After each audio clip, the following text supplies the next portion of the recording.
Hello बच्चों, good morning. आज हम कक्षा 11 के भौतिक विज्ञान में पढ़ने वाले हैं। जो वीडियो लेक्चर हमने कल जहाँ पर छोड़ा था उससे आगे कल मैंने अदिश गुणनफल के का जो है एक विशेषता उसकी बताई थी और मैंने कहा था कि कम से कम 6-7 विशेषता इसकी होती हैं, तो उस पर हम जो है अभी आगे चर्चा करने वाले हैं। एक विशेषता हमने कल बता दी थी कि भाई जो अदिश दो सदिशों का जो अदिश गुणनफल है वो धनात्मक, ऋणात्मक या शून्य भी हो सकता है। ठीक है कि नहीं? धनात्मक कब होता है? जब कोण न्यून कोण थीटा लेस देन 90 डिग्री, जब 90 डिग्री से थीटा छोटा होता है तो सदिशों का जो अदिश गुणनफल है वो धनात्मक होता है, और जब थीटा जो है 90 डिग्री होता है तो 0 हो जाता है, और थीटा 90 से बड़ा होता है ग्रेटर देन 90 डिग्री, तब वो जो है ऋणात्मक हो जाता है। ठीक है कि नहीं? उसके लिए हमने कंडीशन भी कर ली थी। आज हम दूसरे गुण के बारे में पढ़ते हैं, सदिशों के अदिश गुणनफल का दूसरा गुण। ठीक है,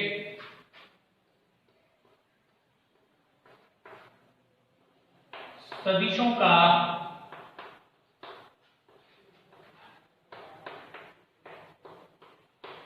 अदिश गुणन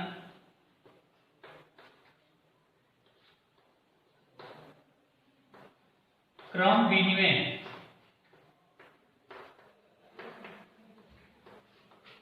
का पालन करता है।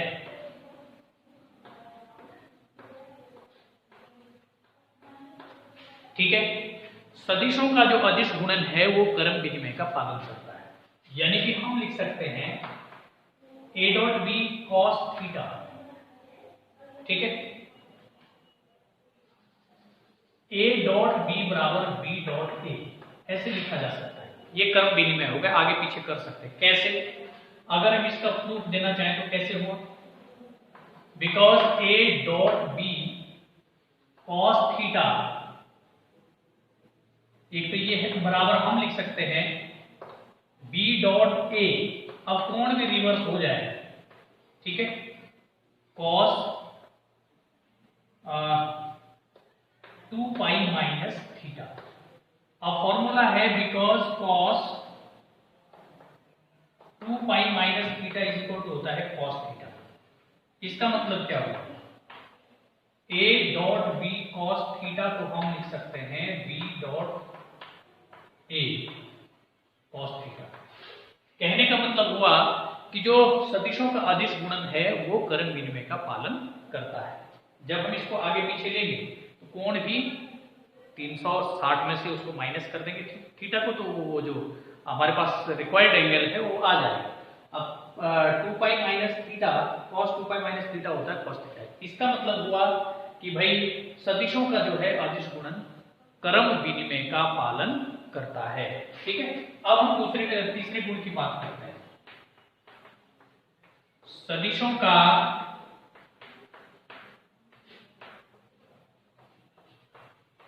अदिश गुणन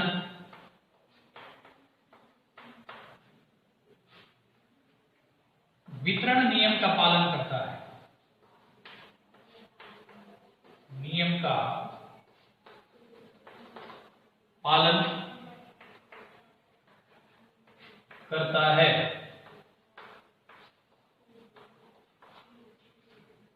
ठीक है, जो हमारा डिस्ट्रीब्यूशन लॉ है उसका भी ये पूरी तरह से जो है पालन करता है। जैसे हम लिख सकते हैं a dot B plus C is equal to a dot B plus a dot C. ठीक है कि जो अदिश गुणन है वो वितरण नियम का भी पालन करता है। ठीक है, अब हम तीसरी प्रॉपर्टी के बारे में आते हैं। तो तीसरी हो गया चौथा गुण। चौथा गुण है दो लंब सदिशों का अदिश गुणन शून्य होता है।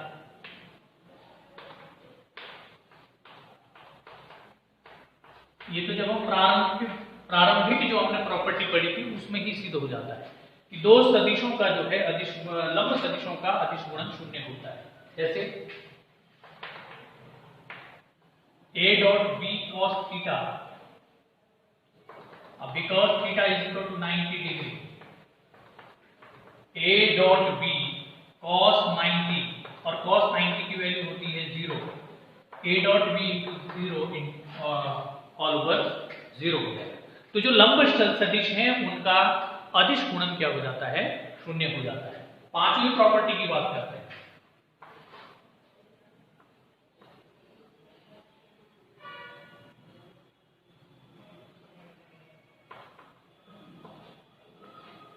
समांतर सदिशों का अदिश गुणन उनके परिमाण के गुणनफल के बराबर होता है। अगर सदिश समांतर है, समांतर का मतलब ऐसे उनके बीच कोई कोण नहीं बनता, 90 डिग्री 0 डिग्री कोण बनता है, तो ए बी cos 0 डिग्री यही बराबर ए बी cos 0 का मान 1 बराबर ए बी। तो जो a dot B cos 0 degree उसका मान होगा ए बी, यानी कि अगर सदिश समांतर हैं तो उनका जो गुणनफल होगा वो सदिशों के परिमाणों के गुणनफल के बराबर ही होगा। ठीक है। अगर सदिश विपरीत है, इसमें एक चीज और जोड़ी जा सकती है, यदि सदिश विपरीत है तो उसका गुणन, क्योंकि cos 180 का मान होता है -1, तो उसके परिमाणों के ऋणात्मक गुणनफल के बराबर होता है। ठीक है कि नहीं, ऐसा भी कह सकते हैं, है ना। चलिए ये आपने लिख लिया होगा।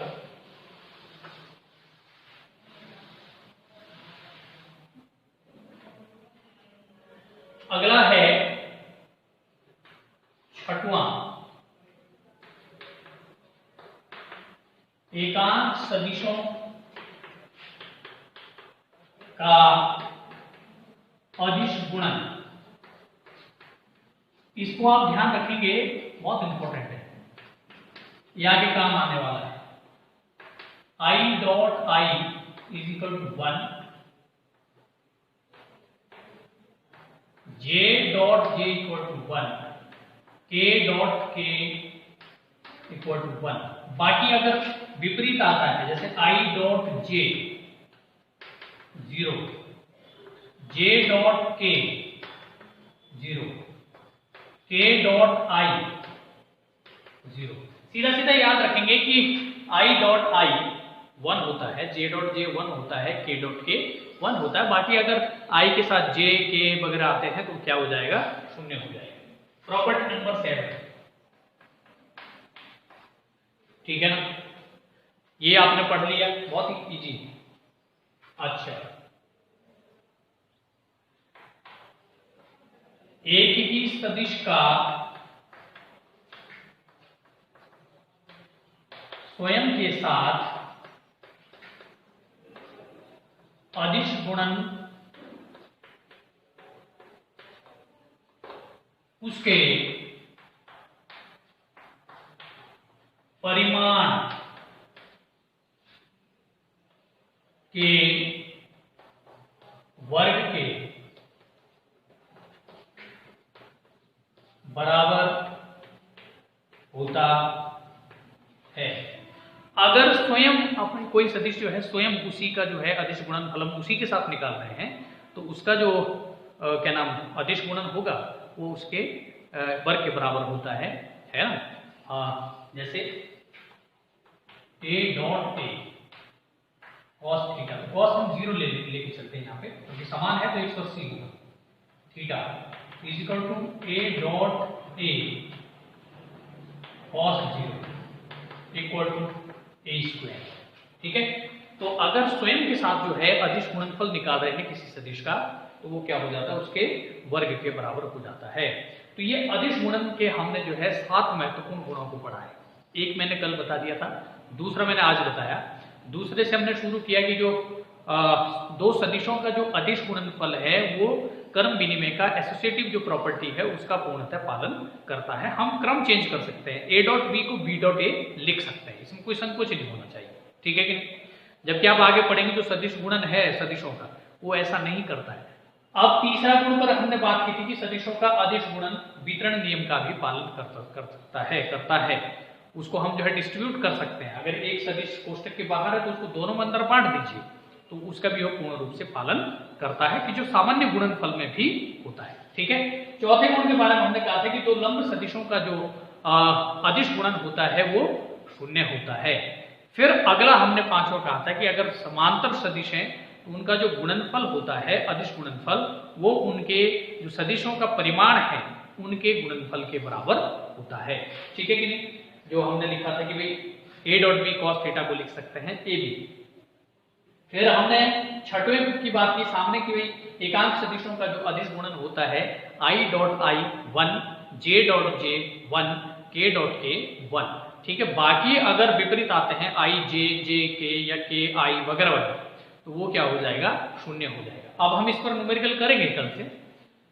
एक ही सदिश स्वयं के साथ एक ही सदिश का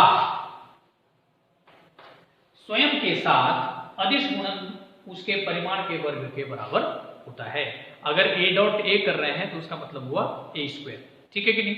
और आज के लिए फिलहाल इतना ही, फिर हम इस पे जो है कल आगे हम इस पर जो है न्यूमेरिकल करने वाले हैं। तो फिर और ज्यादा संकल्पनाएं गहरी हो जाती हैं जब हम उस पर प्रैक्टिकल करते हैं, यानी कि अभ्यास करते हैं, तो फिर हमारी संकल्पनाएं और ज्यादा गहरी हो जाती हैं। समझने के लिए इस वीडियो को बार बार देखेंगे। कल हम इस पर जो है आंकिक प्रश्न करेंगे। तब तक के लिए धन्यवाद।